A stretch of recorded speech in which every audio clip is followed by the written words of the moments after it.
যখন আপনি একা থাকেন, শয়তান তখন আপনার সবচেয়ে ঘনিষ্ঠ হয়। সে তখন কানের কাছে ফিসফিস করে বলে, তোকে তো কেউ দেখছে না, করেই ফেল একবারই তো। এভাবেই হারাম কাজে প্ররোচনা দেয়। আসসালামু আলাইকুম ওয়া রাহমাতুল্লাহি ওয়া বারাকাতুহু। আপনার চারপাশে কেউ নেই, আপনি একা। হঠাৎ একটা গুনাহের চিন্তা মনে আসে, হাত চলে যায় মোবাইলের হারাম লিঙ্কে, বা মন ভরে ওঠে আগে, কিংবা আপনি নামাজের সময়েই ভাবছেন নতুন জুতা কেনার কথা। আপনি জানেন না এই সময়ে শয়তান আপনাকে ঘিরে ফেলেছে। আজ বলবো এমন 5টি গুরুত্বপূর্ণ সময় ও 2টি গোপন রহস্য, যেখানে শয়তান এমনভাবে কাজ করে আপনি বুঝতেও পারেন না। শেষে থাকবে কোরআনের এমন আয়াত যেটি শয়তান সহ্যই করতে পারে না।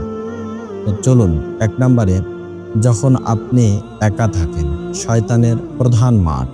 রাসূলুল্লাহ সাল্লাল্লাহু আলাইহি সাল্লাম বলেন, 3 জন একত্রে থাকলে একজন আলাদা হয়ে যেও না, কারণ শয়তান একার সাথে বেশি থাকে। ব্যাখ্যা: যখন আপনি একা থাকেন, শয়তান তখন আপনার সবচেয়ে ঘনিষ্ঠ হয়। সে তখন কানের কাছে ফিসফিস করে বলে, তোকে তো কেউ দেখছে না, করেই ফেল একবারই তো। এভাবেই হারাম কাজে প্ররোচনা দেয়। বাস্তব উদাহরণ: এক যুবক রাতে একা মোবাইলে হারাম কন্টেন্টে ক্লিক করে ফেলে। তার মনে হয় এটা কিছুই না, আল্লাহ তো রহমত করতেই পছন্দ করেন। এইসব ফিসফিস শয়তানের কৌশল। করণীয়: একাকিত্বে দোয়া পড়া শুরু করুন, মোবাইলে ইসলামী কন্টেন্ট শুনুন, সময় করে মানুষের মাঝে যান। 2. ঘুমানোর আগে শয়তানের সবচেয়ে বড় ফাঁদ। রাসূলুল্লাহ সাল্লাল্লাহু আলাইহি সাল্লাম বলেন, শয়তান মানুষের মাথায় 3টি গেট দেয় ঘুমানোর সময়। সে বলে, ঘুমাও, রাত লম্বা। যদি সে ওঠে, আল্লাহর নাম নেয়, তাহলে একটি গেট খুলে যায়। ওযু করলে 2টি, এবং নামাজ পড়লে সব খুলে যায়। সহিহ বুখারী 1142। রহস্য বিশ্লেষণ: এই 3টি গিট হলো অলসতা, দুনিয়ার চিন্তা, ফজর মিস করার প্ররোচনা। শয়তান চায় আপনি শুধু দেরিতে ঘুমান, গভীর ঘুমে যান, যেন ফজরে উঠতে না পারেন। সাধারণ চিত্র: আপনি বললেন, অ্যালার্ম বাজলে উঠব। শয়তান গা ঘেঁষে বলে, 5 মিনিট আর, অ্যালার্ম বন্ধ, নামাজ বাতিল। করণীয়: ঘুমানোর আগে আয়াতুল কুরসি, 3 কুল ও সূরা বাকারার শেষ 2 আয়াত পড়ুন। বিছানায় যাওয়ার আগেই ওযু করে নিন, মনে মনে বলুন, কাল ফজর হবেই ইনশাআল্লাহ। 3. রাগের সময় শয়তান রক্তে নেমে আসেন। রাসূলুল্লাহ সাল্লাল্লাহু আলাইহি সাল্লাম বলেন, রাগ শয়তান থেকে, আর শয়তান আগুন দিয়ে সৃষ্টি, আগুন নিভে পানি দিয়ে। তোমরা রাগলে ওযু করো। আবু দাউদ 4784। আল্লাহ তাআলা বলেন, আর শয়তান তাদের মাঝে উস্কানি দেয় যেন তারা ঝগড়া করে। সূরা বনী ইসরাঈল 53। গভীর ব্যাখ্যা: রাগ হলে আপনার রক্তে শয়তান গরম স্রোতের মতো প্রবাহিত হয়।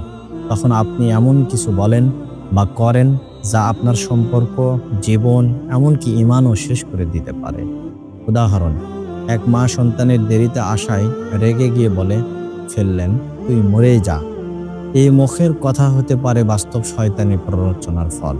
করণীয়: আউযু বিল্লাহি মিনাশ শাইতানির রাজিম বলুন, অবস্থান পরিবর্তন করুন, দাঁড়ালে বসুন, বসে থাকলে শুয়ে পড়ুন, আপনি পানি পান করুন, ওযু করুন। 4. ওযু না থাকলে শয়তানের দখলদারি বাড়ে। রাসূলুল্লাহ সাল্লাল্লাহু আলাইহি সাল্লাম বলেন, ওযু শয়তানকে দুর্বল করে দেয়। মানুষ যখন ওযু ছাড়া থাকে, সে তার চিন্তায় প্রবেশ করে। সহিহ মুসলিম 2175। অর্থগত বর্ণনা: শয়তান এমন এক মাখলুক যে আপনার অবচেতন মস্তিষ্কে ছায়ার মতো ঢুকে পড়ে।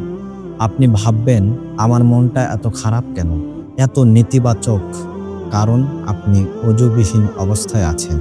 গভীর ব্যাখ্যা: ওযু শুধু শরীর ধোয়ার কাজ না, এটা রূহানি ঢাল। আপনার হাত, চোখ, মুখ, পা সব যেন গুনাহ থেকে রক্ষা পায়। করণীয়: নামাজ ছাড়াও ওযু রাখার অভ্যাস করুন, ঘরে বসেই মাঝে মাঝে ওযু করুন। 5. কান্না ও দোয়ার সময় শয়তানের পলায়ন। রাসূলুল্লাহ সাল্লাল্লাহু আলাইহি ওয়াসাল্লাম বলেন, যে ব্যক্তি আল্লাহকে ভয়ে করে কাঁদে, জাহান্নাম তার জন্য হারাম। তিরমিজি 2402। রহস্য ব্যাখ্যা। কান্না হচ্ছে আত্মার অগ্নি নিভানোর প্রাণী। যখন আপনি কান্না করেন আল্লাহর জন্য, তখন শয়তান ভয় পায়, কারণ এই কান্না তার 50 দিনের প্ররোচনাকেও মুছে দিতে পারে। প্রমাণ: শয়তান চায় আপনি মাহরুম থাকুন হৃদয়ের কোমলতা থেকে। সে চায় আপনি দোয়া করতে গেলে মুখে গোসলের কথা মনে পড়ে, ফোন বাজে, মন চলে যায়। করণীয়: গভীর রাত বা একাকী মুহূর্তে দোয়া করুন। চোখের পানি আনতে চেষ্টার পাশাপাশি অন্তরের অনুভব জাগান। পছন্দের কোনো গুনাহ মনে করে তওবার মাধ্যমে কান্না শুরু করুন। অতিরিক্ত রহস্য। শয়তানের ফিসফিসি কৌশল। সূরা আন-নাস 114 নম্বর সূরা। সেখানে আল্লাহ তাআলা বলেছেন যে মানুষকে বুকে কুমন্ত্রণা দেয়। হাদিস: রাসূলুল্লাহ সাল্লাল্লাহু আলাইহি সাল্লাম বলেন, শয়তান এমনভাবে ফিসফিস করে যে মনে হয় এটি আপনার নিজের চিন্তা। সহিহ মুসলিম 2911। চিনে নিন ফিসফিসি। আল্লাহ তো মাফ করবেনই, একটু হারাম কিছুই হবে না, তুমি তো বেশি ইসলামী হয়ে যাচ্ছ। এসব কথা যেগুলো দেখতে নিরীহ কিন্তু বাস্তবে আপনাকে ধ্বংসে নিয়ে যায়। শয়তান এড়িয়ে চলে যেসব আয়াত: 1. আয়াতুল কুরসি, সূরা বাকারার 255 নম্বর আয়াত। 2. সূরা বাকারা শেষ 2 আয়াত। 3. সূরা ফাতিহা। 4. সূরা নাস ও ফালাক। এইসব আয়াত পড়লে শয়তান পালিয়ে যায়। আপনি টের পান না শয়তান কিভাবে নামাজ থেকে সরিয়ে দেয়। রাসূলুল্লাহ সাল্লাল্লাহু আলাইহি ওয়াসাল্লাম বলেন, আজান দিলে শয়তান পালায়, ইকামত দিলে ফিরে আসে। নামাজ শুরু করলে আপনাকে বলে, এই জিনিসটা মনে রাখ, ওই জিনিসটা কর। সহিহ মুসলিম 389। চিত্র: নামাজে দাঁড়ানোর পরেই মনে পড়ল মোবাইল চার্জ দেওয়া হয়নি। এটা আপনার নিজের চিন্তা না, শয়তানের পরিকল্পিত কৌশল। প্রতিরোধের উপায়: নামাজের আগে আউযু বিল্লাহি মিনাশ শাইতানির রাজিম পড়া। দুনিয়ার চিন্তা এক পাশে রাখা।